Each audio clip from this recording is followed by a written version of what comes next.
Sometimes it seems that all movement within consciousness is what I call mind. In creation, what part of Shakti is mind and which part of Shakti is not called mind? Or perhaps another way to ask is, where is the distinction made between what is just Shakti and what is mind?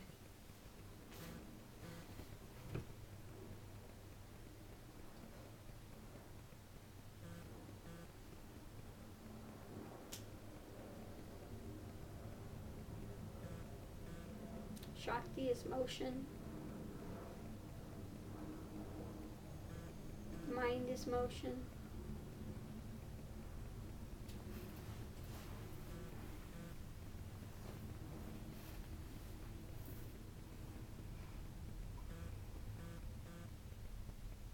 But there is pure consciousness.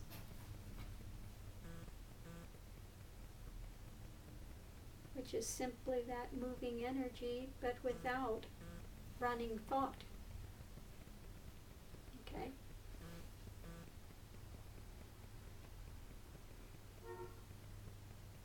So how to explain it?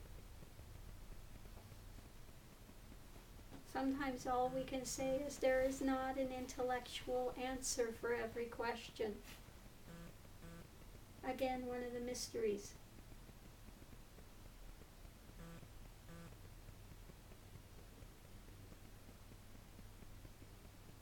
Like quantum, you know.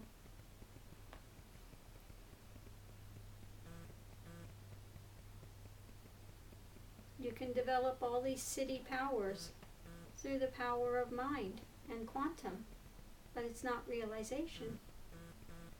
And those things come up earlier in the journey. In the middle of the journey, you can develop all sorts of things, all sorts of this drama and phenomena. Then a lot of teachers will teach cities because it's going to draw the people. Okay?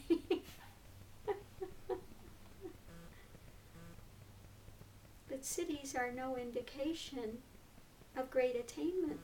It means one's in the midst of the journey. That's all. Because when realization comes, all that nonsense blows out. For what? And all the cities have to do with duality. Why does the absolute need cities? It simply is complete and whole with what it is. Okay.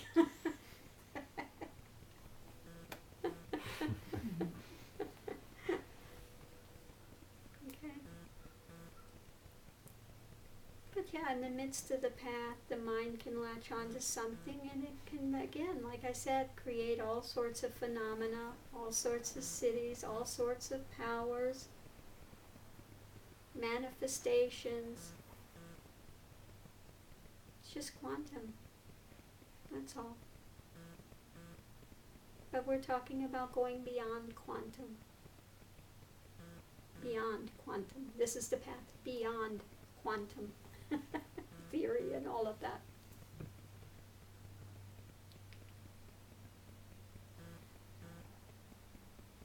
Because mind and people are in duality, they want to process everything in dualistic terms. And they want intelligent answers. I don't want to give intelligent answers. I don't know anything. There's nothing to know.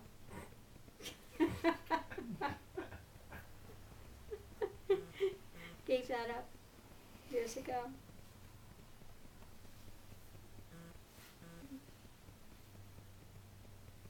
Because any answer you get that's in duality, it's not going to take you there. It's not going to take you beyond. It'll keep you in duality. Endless questions.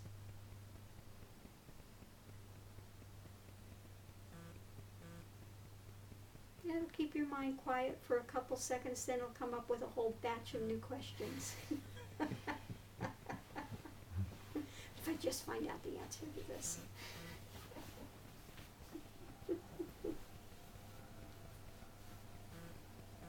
It's a movie. Have you seen the movie Pi?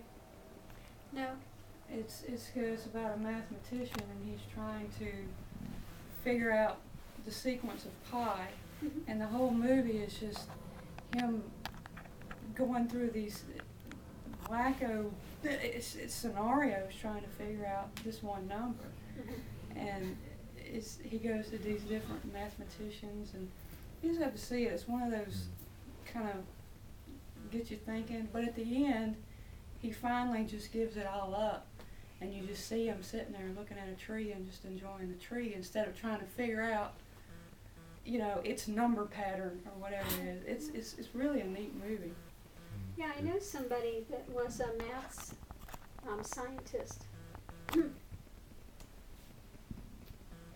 I met him in Rishikesh, believe it or not. And all he would do would think in mathematical symbology. And he overheard me one day. And I was speaking with somebody. I said, no, God is not the one. God is the zero. He's like, how'd you know that? He said, I can understand that. How did you know that? I said, simply, it is what it is. But it absolutely terrorized him when I told him you come to a point where there's really no thought, no running thought. Because his mind was constantly engaged in mathematic symbols.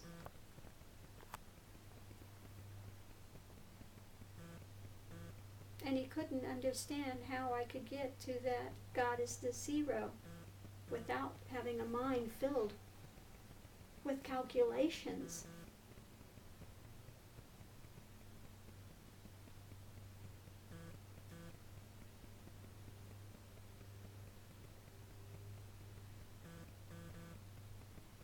But what torture to have a mind filled with just running endless drama.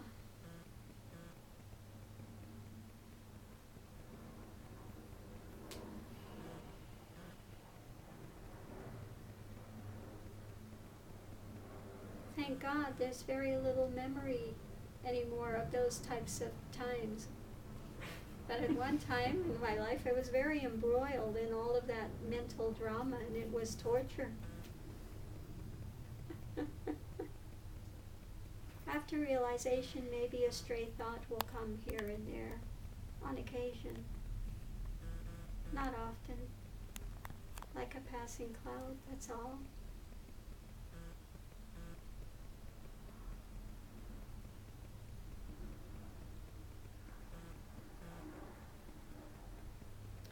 The first time the mind starts to still, one can't believe it. I think that's one thing that never goes, is the cognition of when the mind first stilled. Now it can still, but it's not realization necessarily. Because the first time mind stilled, I was in a coffee house in San Francisco, La Café Trieste, having a latte. Just sitting there absent-mindedly looking at my latte, and all of a sudden the thoughts just dropped.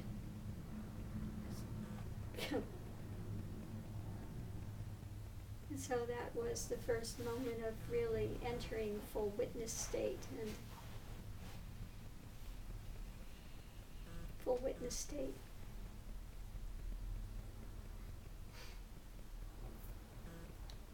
So when the mind begins to slow and the thoughts stop revolving so quickly, one goes into that witness state. But you still have further to go. Don't confuse witness state with realization. There's still much further to go. Because there's somebody that's witnessing, but there's a buffer zone between you and the action. It's slowed down enough that there's a buffer zone. And then it gets really funny.